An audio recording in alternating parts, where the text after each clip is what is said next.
Hello, all of my fans. Welcome back to The Addicted Bookworm, where my addiction's all over the internet. On this channel, um, I do book hauls, book reviews of both digital and physical media, audiobooks, and so much more.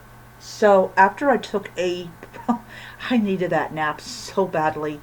I got back to reading Oathbringer, and I finished chapters 105 to 110, and this is how much I got left. So I will have this book finished tonight, and then I can start doing the massive amount of uploading that's going to come with essentially doing all of these videos, getting this done, because I wanted to get this book done by the end of the month, because it was important to me, to have it done and everything.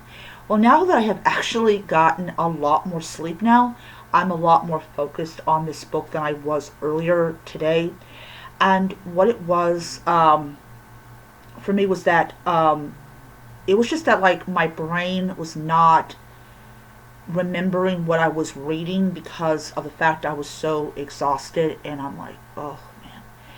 So anyways, so I read 105 to 110. We are officially about, I'll say about 12 chapters away from finishing the book. So I will actually do 3 more videos, 110 to 114, 115 to 120, and then I will do a full review of it. So that won't be much long. It'll be probably in the next hour, and then I will be done. Okay, so now that I've gotten a lot more sleep, which I'm so happy about, let's tackle the book. So in the chapters that I read, thankfully there was no interludes. We have I believe it's the king. He uses his ability to bring who he wants into this dreamscape, and so he brings this woman who is essentially the one who can call off the whole thing.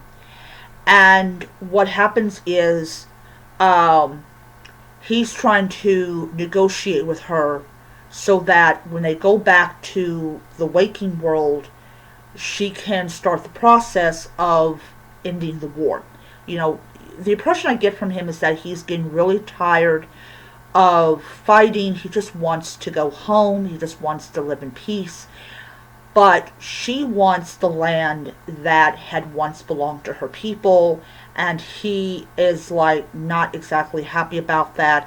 But he fails to realize this is what we call by diplomacy. You have to give up something to get something in return. She's also talking about that his people surrender. And I could get where she is thinking about in this area. What has happened to her people has been horrible. You have followers of, the Stormfather, which is God,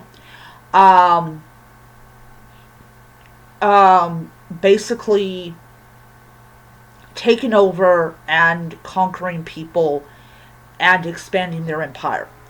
At least that's the impression I get about the kingdom that they're expanding. So she's very determined to get it all back. Unfortunately, what happens is there's a breakup in the scape, and they end up going back into their bodies. Prior to that, Cal, who is a lot more open to, the impression I get is a lot more open to diplomacy than the king is. He's talking to this one guy. He's a soldier in the opposite end of the war, and basically he tells him, he goes, "Your God is dead." And I have never ever, though I might have and I forgot, or I don't remember, I have never had a character say, "Your God is dead." And Cal is not fazed by this at all. He doesn't yell at the guy. He doesn't scream at the guy. he's very civil and very even-tempered. So, guess who succeeded more in their conversation?